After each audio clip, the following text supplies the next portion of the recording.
Hello, good afternoon, everyone, and thank you very much for joining our live webinar on apprenticeships and permeability. My name is Letizia, and I'm a member of the Apprenticeship Support Services team at Ecores, and I will be your moderator today. To all our participants watching, please feel free to leave comments or ask questions to specific speakers in the chat below during the webinar, and then I will raise these during our Q&A session towards the end of the webinar. Next slide, please. So I would now like to introduce our speakers today. So firstly, a warm welcome to Ana Carrero, who is a Deputy Head of the Unit in charge of Vocational Education and Training in the Directorate General of Employment, Social Affairs and Inclusion of the European Commission. And she will be introducing the topic of permeability and its relevance.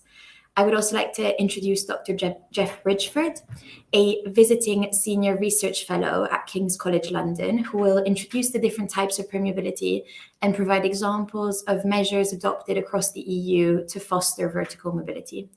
Finally, I'd like to introduce Jörg Markovic, a senior partner at 3S Research and Consulting, who will specifically focus on permeability in VET in two countries, Austria and Denmark. So without any further delay, I would like to give the floor to Ana Carrero, who, as I mentioned, will introduce you to the topic of our webinar today. Thank you. Good morning, Letizia. Thank you. And good morning, everyone. Our participants are members of EAfA, but also the experts that are here with us today, Jeff and Jörg, that will be deepening into the subject of permeability and apprenticeships.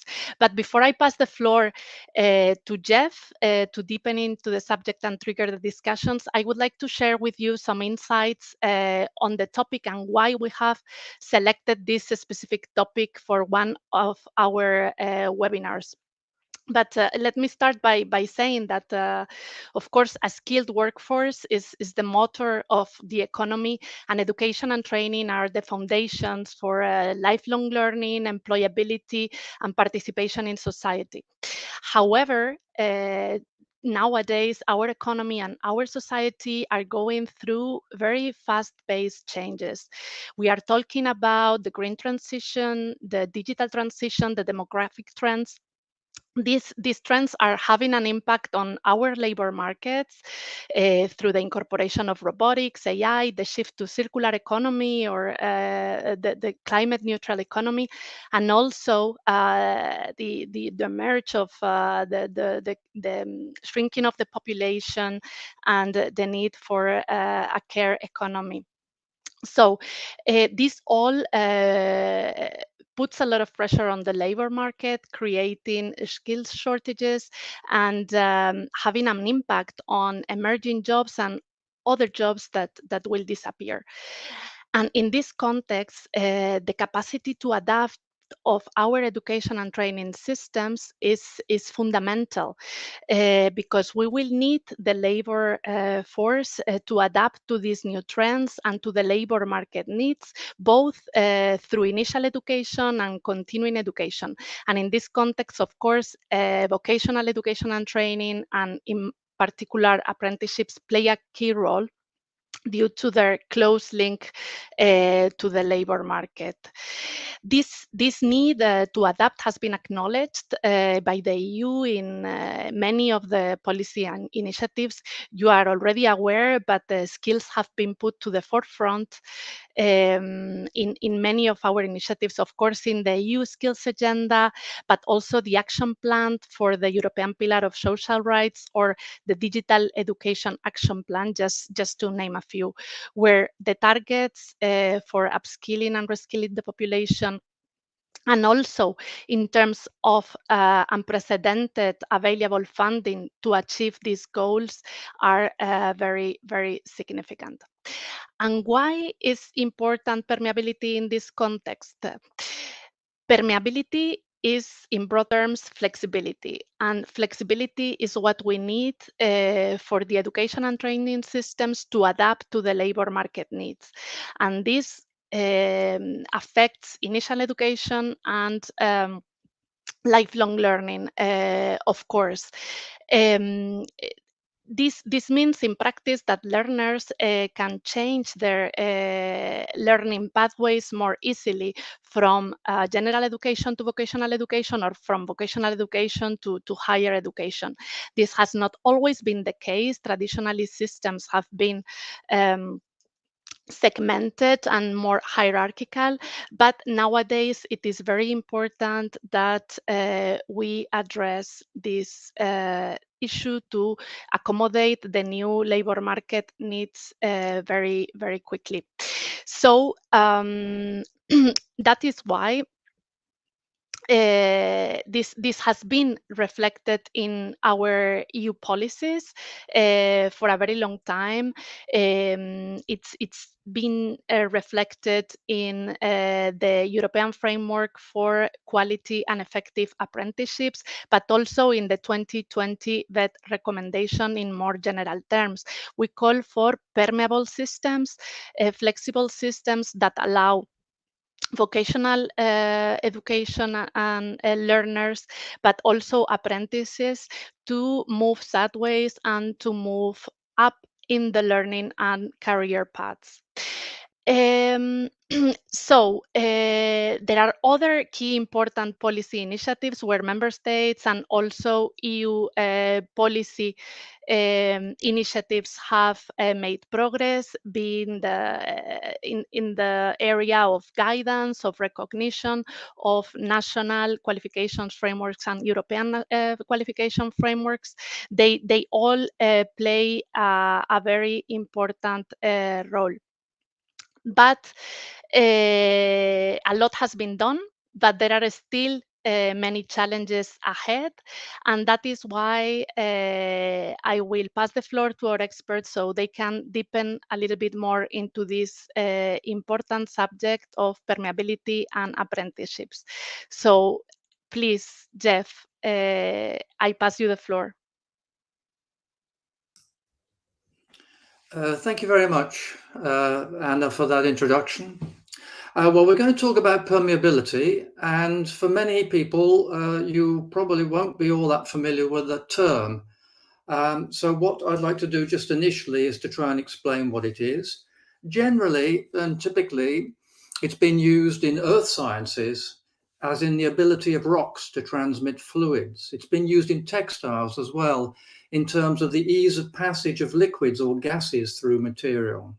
So it's a question of something that is transitioning. And in this latter case, you may be familiar with its usage if you are familiar with the French language, because there is the word imperméable. And the whole point about an imperméable, which is a raincoat, is it stops the passage of a liquid. In this case, of course, rain. In the context of education and training, the word is beginning to refer to the ability of learners to move easily between different types and levels of education and training. Now, why is this an issue? Next slide, please. Some learners can get stuck in the system. They may have a qualification, but they cannot build on it. Moving easily and directly from one level to another is not assured or automatic, and this has historically been the case for apprentices. It's generally been very difficult for apprentices to move on to higher education. They may be able to move successfully from the world of education, from schools, to the world of work, which in itself is a significant achievement for many, but no further in terms of formal educational progression. Now, why is that? Well, universities set their own entry requirements and historically have not recognized apprenticeship qualifications as a valid preparation for higher education. That way, educational permeability is linked to social upwards mobility, with which it should not be confused. Hence, a lack or low educational permeability may be a reason for low social mobility. So, next slide, please. Let's have a look at the current policy context. We have the European Pillar of Social Rights.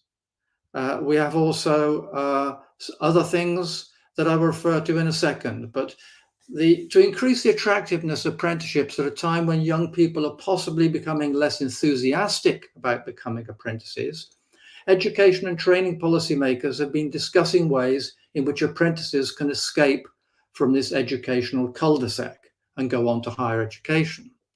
Now, if we take the European Pillar of Social Rights, which was approved in 2017 by the European Parliament, the European Council, and the European Commission, the first principle, referring to education, training, and lifelong learning, proclaims that everyone has the right to quality and inclusive education, training, and lifelong learning in order to maintain and acquire skills that enable them to participate fully in society and manage successfully transitions in the labour market.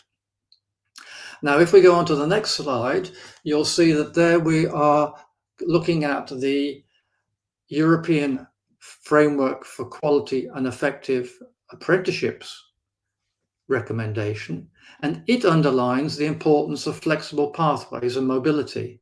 And this is one of the recommendation's quality criteria. There over to the right, there is criteria 11. It notes that qualifications acquired through apprenticeship should be included in nationally recognized qualifications frameworks, reference to the European Qualifications framework. And apprenticeships should allow access to other learning opportunities, including at higher education and training levels. Next slide. So let's have a look at this from the position of universities and higher level apprenticeships. The expansion of tertiary education is a worldwide trend, which has started in the 60s and has continued since then over the decades. And in the last decade, between 2009 and 2019, the share of 25 to 34-year-olds with a tertiary degree increased in all OECD countries. If we take one particular example, Denmark, the share increased by 10 percentage points during this period, higher than the average increase across OECD countries. In addition, so on the one hand, we've got more people wanting to go into tertiary education. There is a modest trend as well in some countries for universities to incorporate work-based learning into their courses and to establish higher level apprenticeships. In Ireland, for example, institutes of higher education are key members of the apprenticeship consortia that are responsible for the design and implementation of many of the recently established apprenticeships, around 35 in number, which have been launched following the 2013 review of apprenticeship training. And perhaps the final point here is that in the current policy context, there is clearly a greater demand for more varied forms of training. The aim being to enable young people to reach their full potential, to open up different types of career progression rather than close them down. We know already that apprenticeships provide a tried and tested opportunity for young people to move from school to the world of work. However, we also know that higher educational attainment increases the likelihood of being employed and is also associated with higher incomes. Moreover, having a higher education qualification carries a considerable earnings premium throughout a person's career in most OECD countries. There is perhaps one other explanation. It's difficult to prove, but it would seem that young people may want to keep their options open. And so at the age of 16, 17, are loath to commit themselves to one specific training and professional pathway at what is a relatively early age. So what types of permeability can we see in the next slide? We have vertical permeability, up and down, which enables apprentices to move on to higher levels of VET, vocational education and training. We have horizontal, where they can move between VET and general education. And we have geographical, and this is becoming to be a little bit more important within the European Union, allowing apprentices to train or do parts of their training in one country and other parts in another country. In our webinar, we're going to put the emphasis on vertical permeability because it's this type which is most strongly related to social mobility. On geographical mobility of apprentices, there was a previous EAfA or Apprenticeship Alliance event where you will find further information. So let's have a look at some of the measures that there are to foster a vertical permeability. A comparative report on permeability in the Alpine region, covering Austria, Germany, Switzerland, France, the northeast of Italy and Slovenia, distinguishes between 3 types of measures to foster vertical permeability, and I've added an initial one. The initial one is this: direct and automatic access. The 3 from the comparative report are supplementary training and/or examinations, internal modifications of dual vet hybrid forms, and recognition of prior learning. In fact, in some countries, Austria, Germany, and Switzerland, there may be a mixture of some of those. So before I go on to explain further, I'd just like to pause a second, and I'd like to invite you to consider examples of permeability that may exist for apprentices within your own countries. I say may because there are many countries that have little or no opportunity for apprentices to move on to higher education. So I'd like to invite you to put your examples in the chat or be ready to propose them in about 5 minutes' time after my initial presentation. So let's start off with the first one, this direct and automatic access. This is relatively unusual, but in Ireland there are some examples of direct access to higher education for apprentices that decide to develop their knowledge and skills in the same subject area. For example, apprentices that are holders of specific types of advanced certificates, which is level 6 in the Irish system, level 5 in the European Qualifications framework, they can enroll on a course leading to the award of a bachelor degree in engineering, which is level 7 in Ireland and level 6 in the rest of the European Qualifications framework. And indeed, for instance, the Limerick Institute of Technology offers this course and may even allow apprentices to go straight into year 2, subject to a satisfactory interview. There are other countries as well that on occasions make it possible for apprentices to access higher education. But let's move on, and we'll see now the supplementary training and/or examinations that may assist. This is generally the most prevalent way of gaining access to higher education, but as you will see, it is not an easy route. In Germany, there's the academic aptitude test, the Begabtenprüfung, and apprentices are able to gain access to higher education by successfully passing this test. It's called, as I said, the Begabtenprüfung, which is the examination for the gifted, which sort of is a bit of a giveaway of some of the concerns are around this subject. To be eligible, apprentices need to have successfully completed their apprenticeship, to be at least 25 years old, and in addition to have worked for at least 5 to 7 years. The test includes examinations in German, a foreign language, mathematics, a science subject, and also other specialist subjects, depending upon the law in each state, in the Länder, in the state. And it's worth pointing out that only 6 of the Länder, Baden-Württemberg, Bavaria, Berlin, Hesse, Mecklenburg-Vorpommern, and North Rhine-Westphalia are using this particular opportunity for apprentices. Now let's move to Switzerland.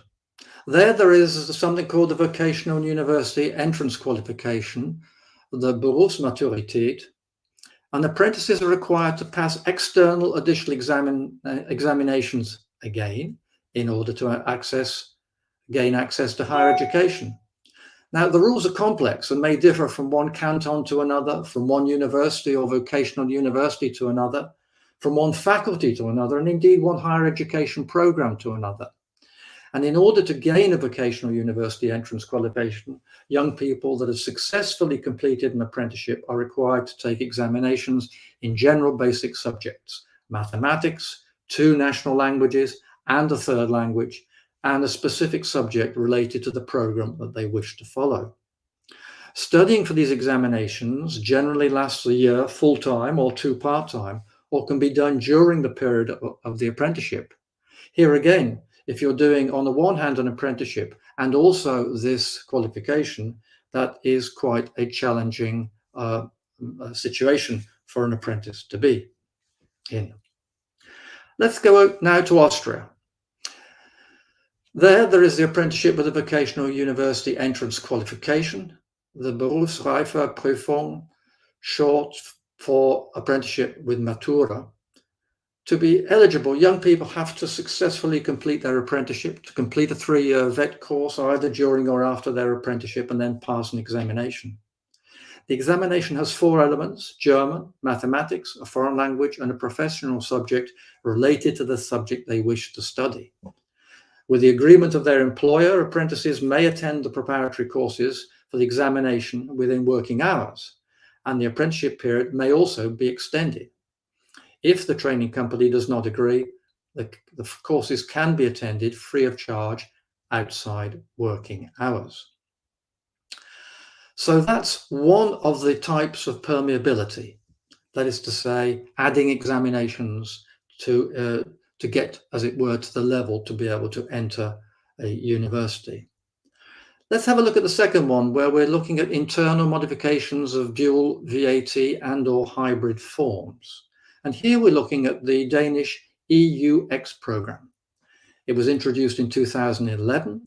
It requires apprentices to undertake their off-the-job training for the apprenticeship, and at the same time to repeat study-orientated education at upper secondary level. So they're doing 2 sets of off-the-job training. It enables young people to obtain a double qualification, providing access to the labour market and also to higher education. It's not available for all occupations. It's generally longer due to the extended off-the-job training. Now, this may, of course, be attractive or less attractive. Possibly for employers, it might be less attractive. Indeed, possibly for apprentices too. It just makes the training period that little bit longer. My colleague Jörg will come in a few minutes' time, and he'll go into greater detail about the different types of permeability that are to be found specifically in Austria and Denmark in the second part of the webinar. And let's go now on to the 4th type. And this is this provides for recognition of prior experience and learning. France has a system of the validation of acquired experience. It's been one of the pioneers, I might say, of this type of transition. In 2002, it adopted a law establishing a process for the validation of acquired experience. And according to this law, every individual has the right to validate his or her experience, especially professional experience, in order to acquire a diploma or a qualification certificate that is registered in the National Register of Professional Qualifications. Now, what needs to be done? It can be used by apprentices wishing to gain access to higher education opportunities. They need to establish a portfolio of the knowledge and skills they've acquired over a period of at least 3 years in relation to the university course they would like to take. The portfolio is then assessed by an examination board, which decides whether the application will be granted in whole or in part. If it's in part, then of course they will be asked to do those particular courses to make sure they're up to the appropriate level. Let's take another country, Norway. All adults in Norway are entitled to the validation of their prior learning. To be eligible, it's necessary to provide documentation of completed education and training and also work experience and be at least 25 years old. Immigrants may be able to have their prior learning validated. They must be registered in the National Population Registry Office and provide documentation in Norwegian or English. And here with this final slide for me, we can see different types of examples, whether it's in Ireland, Germany, Austria, Switzerland, Denmark, France, or Norway, and the different types of vertical permeability that exist for apprentices. And that will be useful, I hope, for those of you watching when you come back to this, or if you want to come back to this at a later date.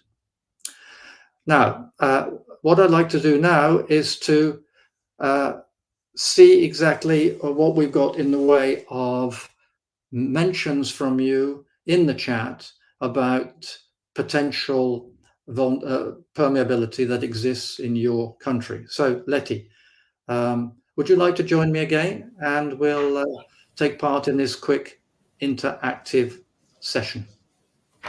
Thank you very much, Jeff, for this super interesting presentation. And we have had some of our attendees explaining what the situation has been in their country. So Are from Norway says that in their country, an apprentice is qualified to upper secondary school level 5, and for some professions, they are also qualified into university in level 6. In Scotland, they offer a 4-year degree level graduate apprenticeships certificate via university providers, which are heavily focused on work-based learning. So many individuals have completed a modern apprenticeship, Suzanne says from Scotland. So these are just some of the inputs. We have a question about Portugal and what the type of permeability is there. If Jeff, you'd like to shine some light on that. But otherwise, we're also receiving some questions that we will, by the way, address during the Q&A session towards the end. So please keep including these in the chat. Okay. Well, I see there's quite a few points there, and it's very interesting to see some of the situations in other countries.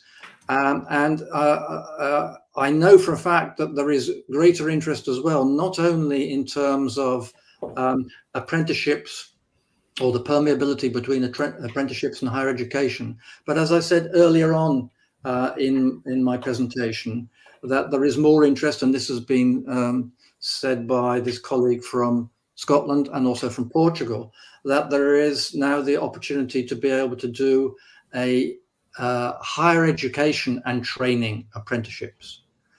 What I would say there is that this is quite a different structure.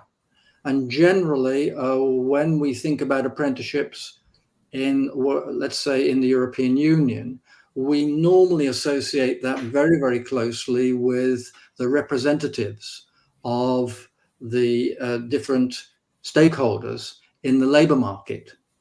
And if you like, the education institution follows that process.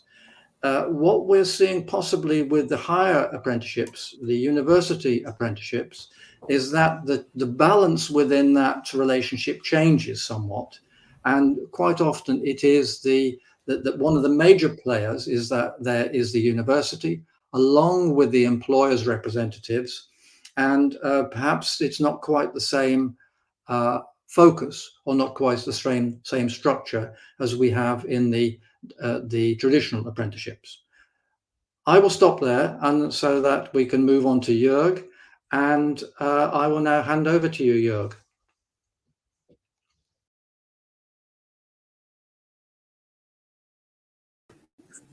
Yes, thank you, Jeff, and good afternoon to everybody.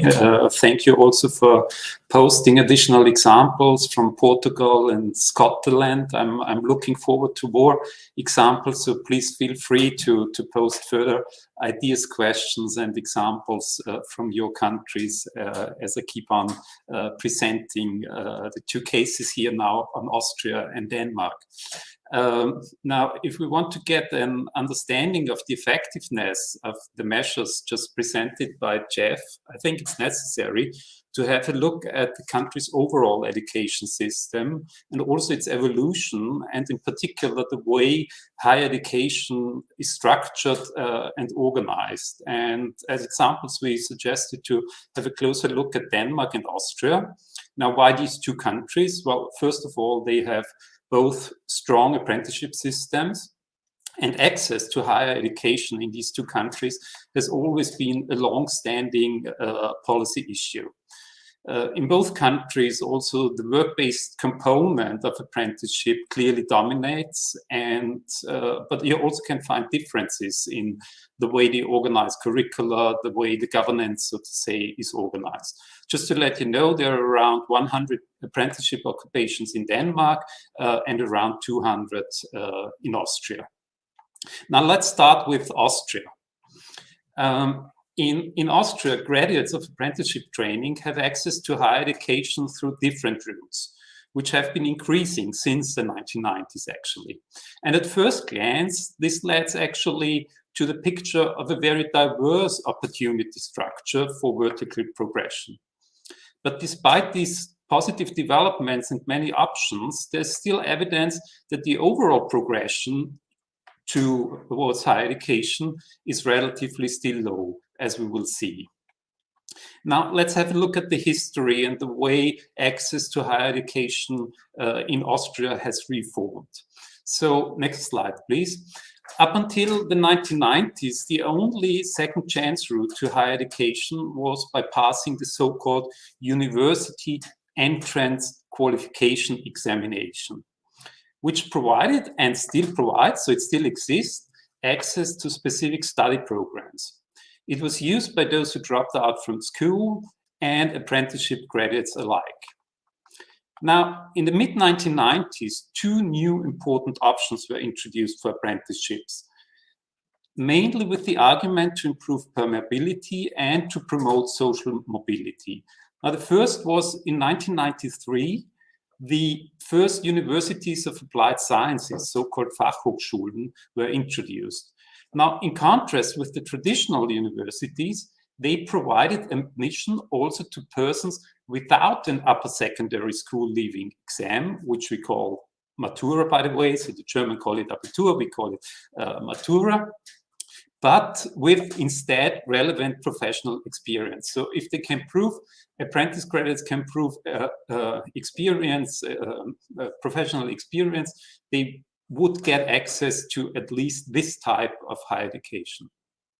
And in fact, this special admission targeted apprenticeship or wet school graduates with several years of professional experience. So they were explicitly targeted at this target group, so to say. Now, the second measure in 1997, and this is the one I will talk more about, is the so-called Vocational University Entrance Qualification. Quite a long name. Short, we call it here in this webinar, Vocational Matura. I think that's an easy expression, easy to remember. Now, and this sort of external examination, which was already briefly explained by Jeff, allowed graduates unrestricted to access to higher education. So, as Jeff already explained, you more or less prepare for a test in 4 areas: German, math, foreign language, and a professional field. And by passing the test, you would then get access to all university programs. Now, due to the fact that it provides access to all disciplines, it has become a preferred option over the previous University Entrance Qualification examination. The vocational Matura as such, when established mid-1990s, was a great success in numbers, but nevertheless, around 10 years later, a need to make apprenticeship even more attractive had been identified, as apprentice numbers during that time were going further down. Now, in 2008, this reform from 1997 was altered again in such a way that apprentices can start preparatory courses for the examination already before graduation. So they do not have to have first graduate from apprenticeship and then start the course, but they can do that already during their apprenticeship. And that's why this model became known as apprenticeship with Matura. Now, the major difference to that situation which was before is that it can be done already during apprenticeship, as I said. And so you could actually argue, if you take the sort of topology Jeff explained, that this first option was like the option 2, supplementary training and examination, whereas this new option of apprenticeship with Matura, you could actually call that a sort of hybrid form of that, or if you like, a double degree. Now, this reform has again become a great success. Next slide, please, where you can see that. So there has been quite an increase in number, and meanwhile, approximately 5% of all apprentices choose this model. However, despite the different opportunities for apprentices to enter higher education, the progression rate is still relatively low. Next slide, please, where you can see that only 5 to 10% of all apprenticeship graduates move on to higher education. You can see here now the university entrance for universities and universities of applied sciences, and the yellow yellow small bar you see at the top are the ones which come, so to say, with the vocational matura at the University of Applied Sciences and traditional university. And the rate at University of Applied Sciences is high. It's around 8%, where it's only 3 to 4% at traditional universities.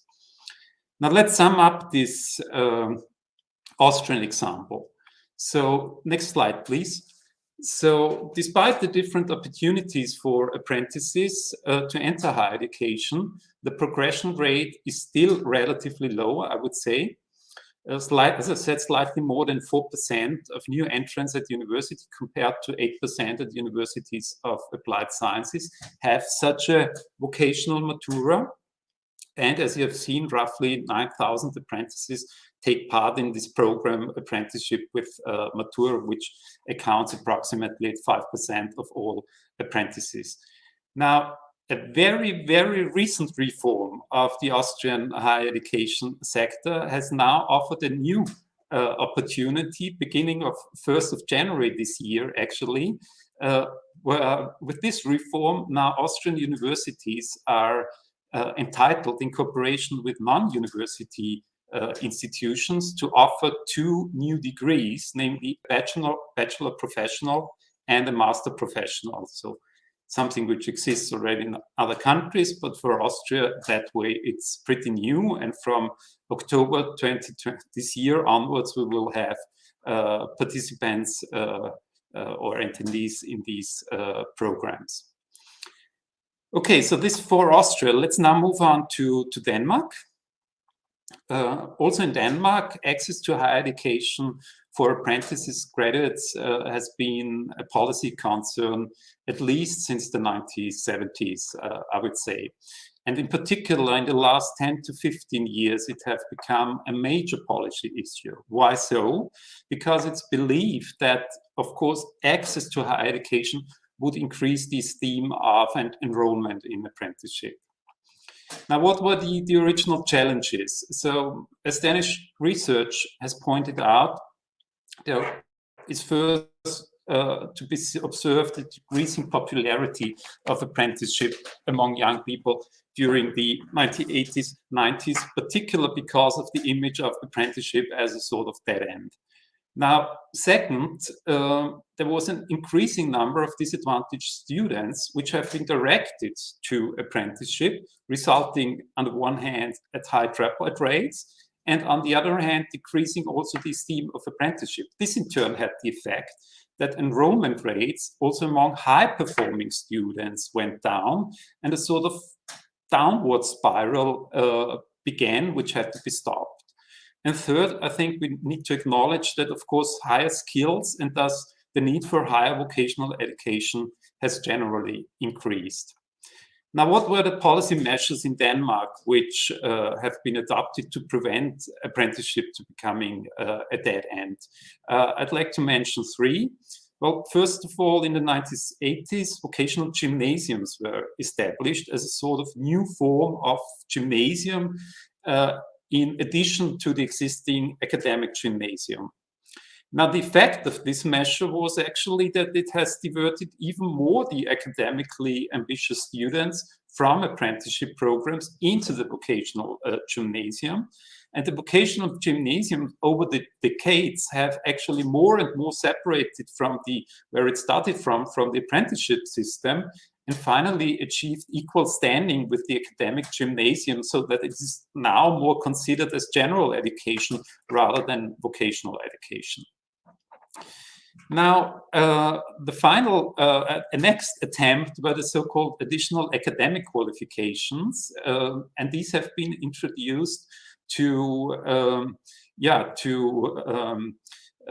attain eligibility of apprentices for higher education, but they have not been offered as an integrated part of the curriculum, but as a sort of ad hoc or addendum, so to say, to the vocational content, and these haven't been very successful. Now, the latest reform or measure, which was already briefly explained by Jeff, is this so-called EUX apprenticeship. And I'd like to talk a bit more about that one in the next. So you can see here there are the EUD and the EUX. There are two different programs. The one leading the EUX as a sort of double qualification, providing access to higher education. And in comparison to the more traditional EUD program, it simply has more academic subjects and also more time which is spent in school in general.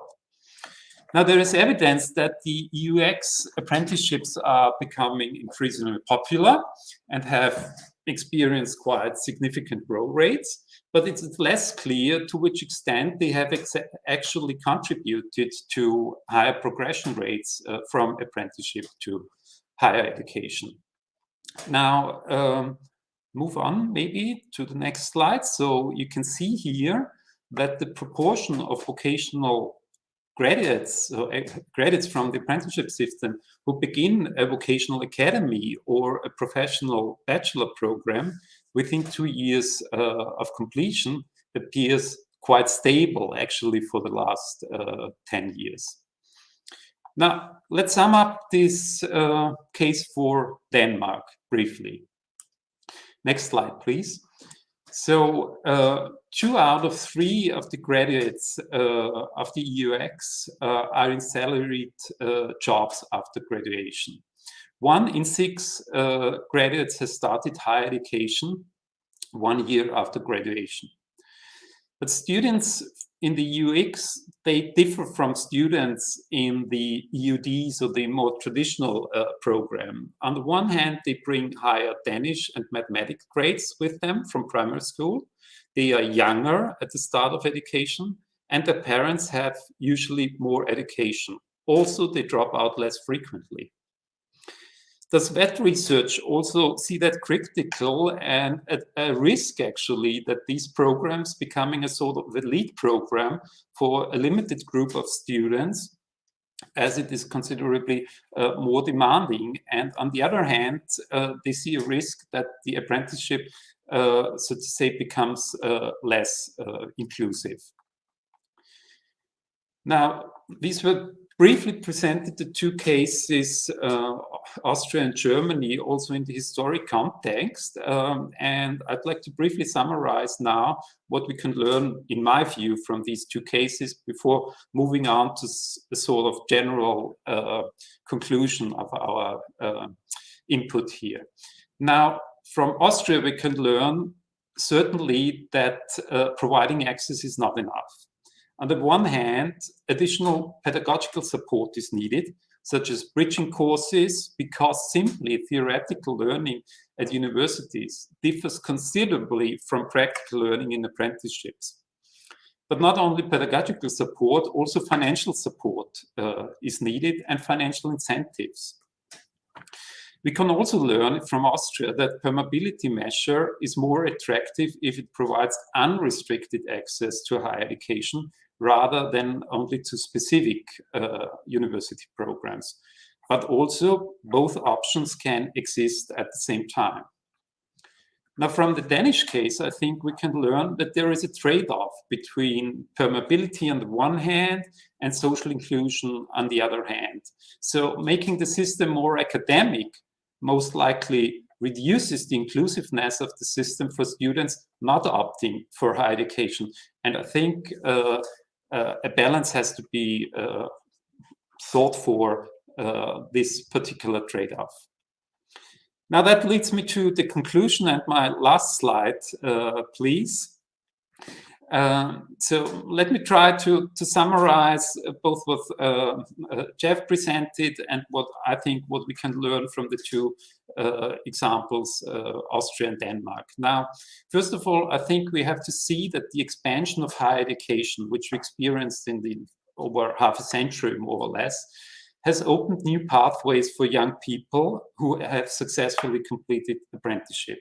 However, it has also increased the pressure on vocational training, as jobs and career opportunities previously open to apprenticeship graduates are increasingly confined to university graduates.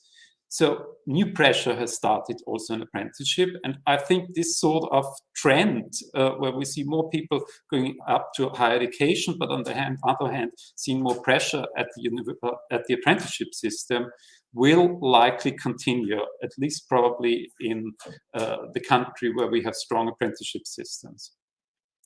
Furthermore, I think we can see that these formal measures which we have presented, on the one hand, eases access to higher education, but on the other hand, also new, more hidden informal barriers might have come into being, and we have to be particularly sensitive towards those.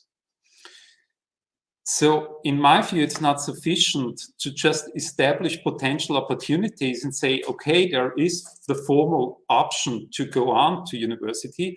We actually need to have a look at the progression rates. So in the first instance, but this again is not enough. So overall progression from apprenticeship to higher education is still low, which we've seen. But I would like to ask sort of hypothetical question to you, which is, what would be an optimal rate? I think this is actually a good starting point for starting to think about what the essence of permeability is actually about. So in my view, we should not push apprentices into university and just look at that rate to increase that rate, in particular if that is not seen as an appropriate choice. Instead, I think options for non-academic higher vocational education should be expanded, such as advanced further training or master craftsman training, which allows also apprentices to continue with the sort of learning approaches and pedagogies they are used from their apprenticeship. I think with this in mind, we also need to question progression rates as such, because we may risk, as Jeff introduced earlier, to mistake educational mobility for social mobility. In my view, it would be much more relevant to know whether apprentice graduates find, first of all, a sufficient number of appropriate further training and career options. This doesn't necessarily have to be university. Second, if they are equipped with the necessary resources to realize these. And thirdly, if the jobs and incomes they have are appropriate. Now, while there's certainly an economic demand for apprenticeships to make them more academic and for moving towards work-based learning in higher education, there's a risk that this may result in a two-class apprenticeship system and downgrading of existing apprenticeship programs, which I think we cannot want for.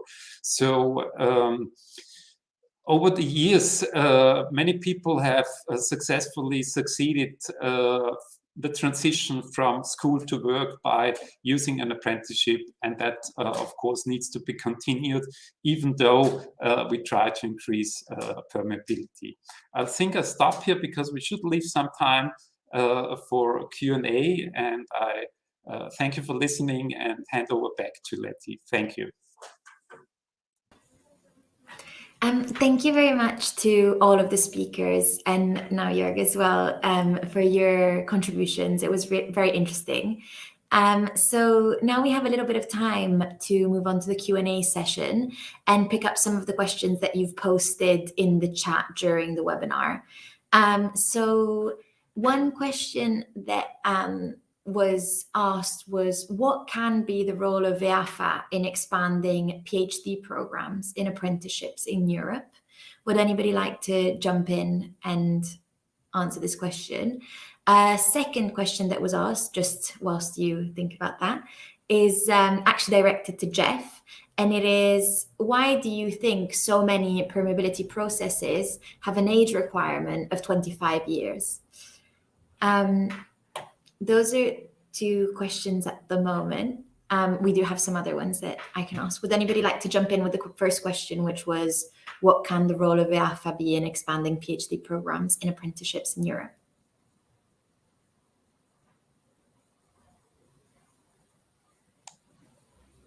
Yeah, well, PhD for apprentices, I mean, a long way, I would say. Of course, there's already quite it's a long-standing issue in Europe to establish professional doctorates, and there have been attempts in various countries to do so, but we have to see that this is still small scale.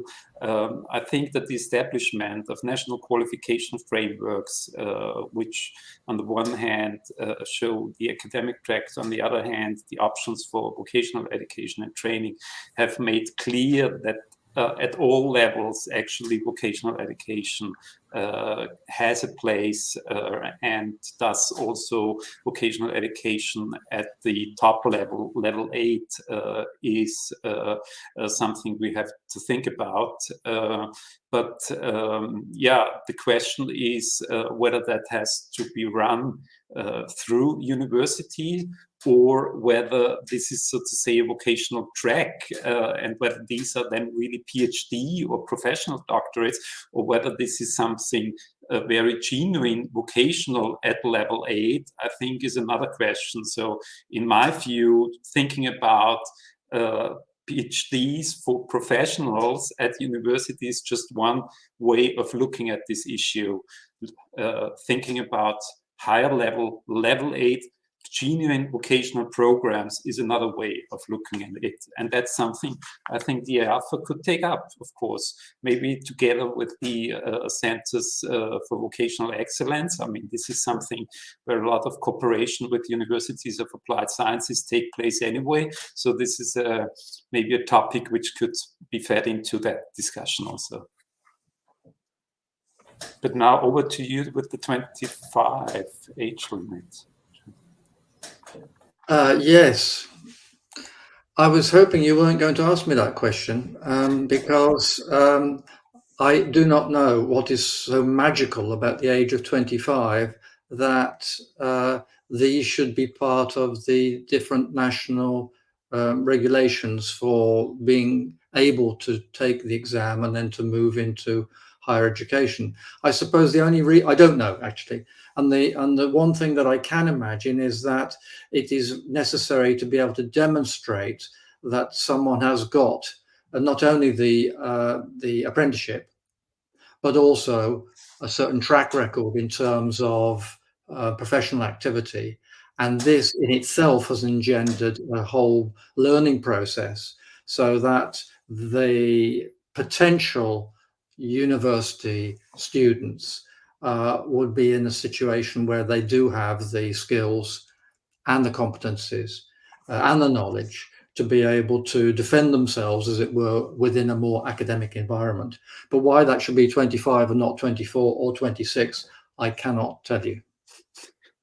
If I may add, I think it's simply a bad proxy for maturity. So thinking that people are more mature at that age, and yeah. So I mean, I understand some age restrictions as we had them, for instance, in Austria for the vocational matura, where when you can start the preparatory courses already during the apprenticeship, but you cannot, so to say, pass the exam before you are 21.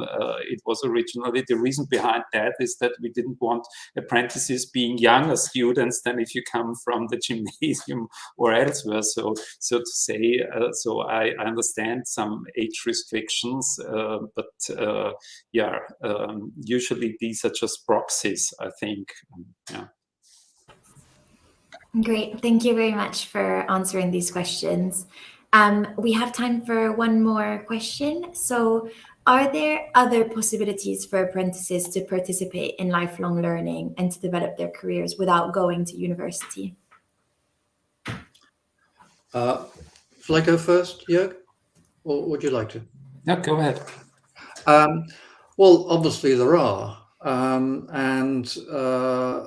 but these aren't automatic either.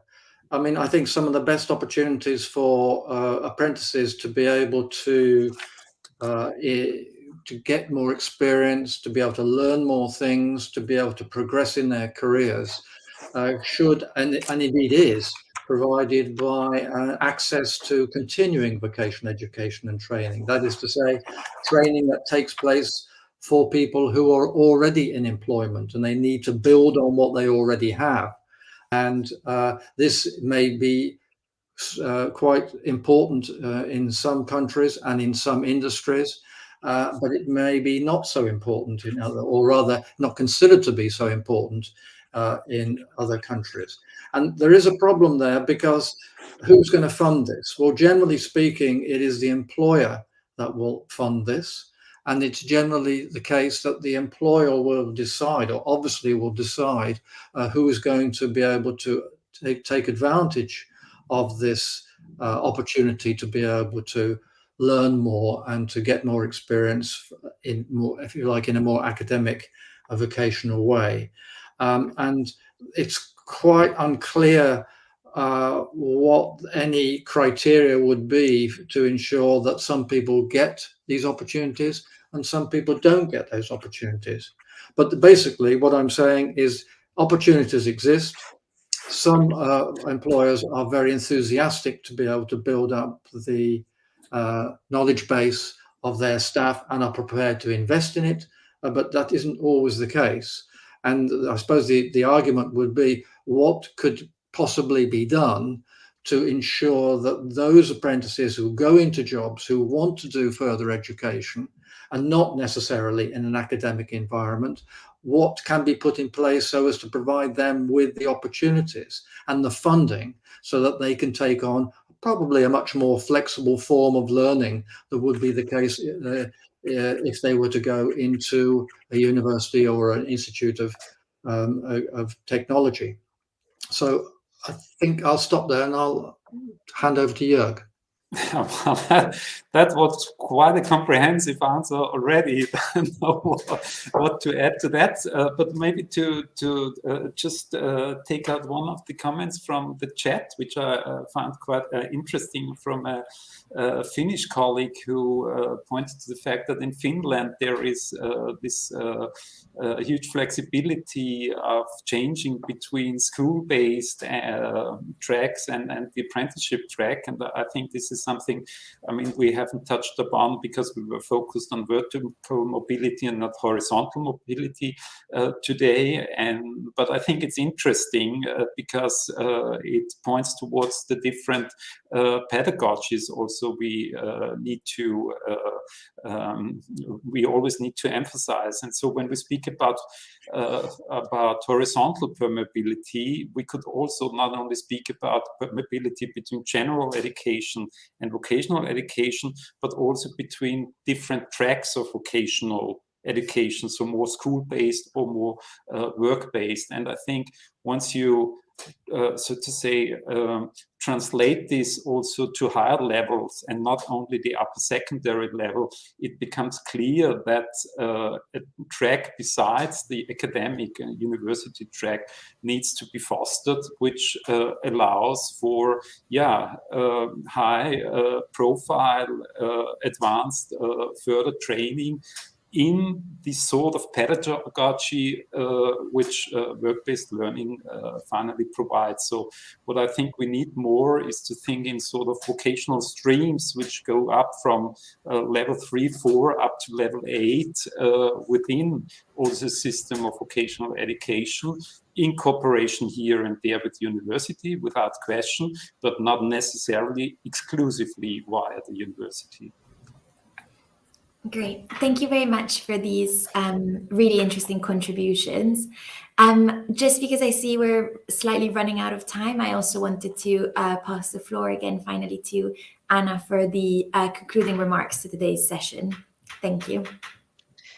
Thank you, Letty, and thank you, Jeff and Jörg, for these very interesting presentations. I would like to add very briefly to what Jeff was saying about other possibilities rather than higher education for apprenticeships, that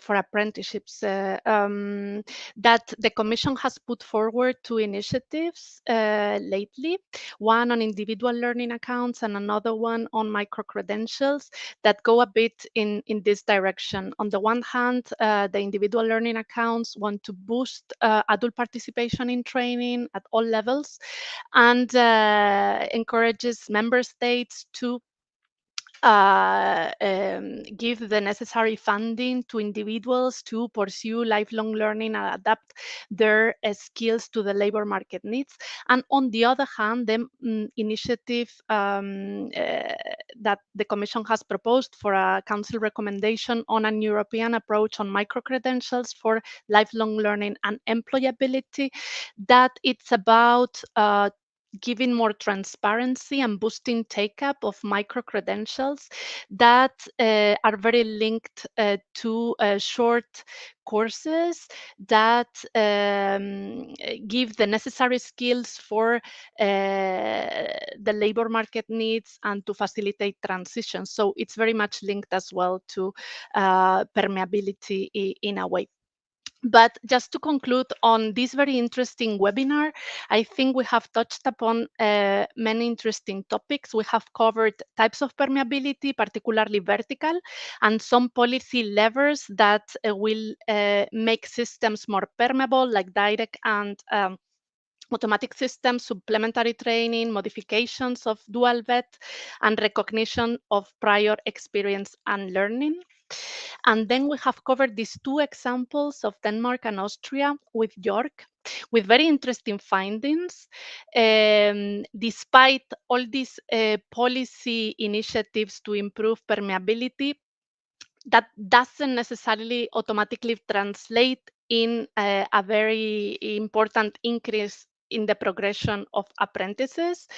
And maybe we question whether that is even necessary. What is true is that in order to increase those numbers, accompanying measures would need to be in place, like guidance or support, pedagogical support, financial support. And this is also very much in line with our policies, also, for instance, related to the youth guarantee. And I would like to finalize saying that still having opportunities and is important for young people, not to have dead ends. And that is why permeability is an important policy to reduce early school leaving and also to address young unemployment by giving them opportunities to re-engage in education and training pathways through policies that facilitate this task. And with this, I thank you all for participating in this very interesting webinar and for your questions. Please feel free to continue sending us questions on this topic. You have our contact details, so we'll keep in touch and stay tuned for the next EAfA activities. Thank you very much. Great. Thank you very much, Anna, for this conclusion. And thank you all for your attention and participation. We really hope you found this webinar useful and interesting. So that brings us to the end of our webinar today. And as Anna mentioned, please keep an eye on the Apprenticeship Support Services website for news and further information about upcoming events. So I'd just like to mention two of these just really quickly.